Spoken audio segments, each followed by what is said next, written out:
New insight into the defense strategy in the Marathon bombing trial. The judge is considering several motions ahead of Wednesday's opening statements.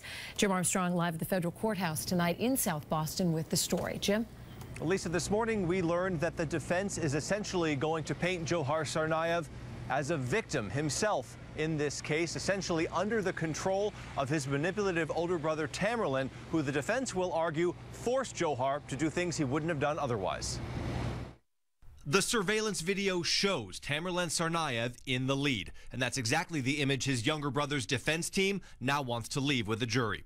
In pretrial hearings today, lawyers for Johar Tsarnaev say his motive came from, quote, domination by, love for, adoration of, and submissiveness to his older brother. This is a conspiracy case. Well, as a defense strategy, I think from the get-go, they've been trying to tie anything that the younger brother did to the older brother and trying to make the older brother the villain here. We also learned today the Watertown boat in which Tsarnaev was hiding will play a big role in this trial. He's alleged to have written what amounts to a confession on the boat's walls. The government wants to tear out those sections of the boat and bring them to court, but the defense says that takes the writing out of context. They actually want the whole boat brought right to the courthouse. They may think that evokes sympathy, but the government could also play that fact to mean that he was hiding from the government after he had done something awful, and it's evidence of consciousness of guilt.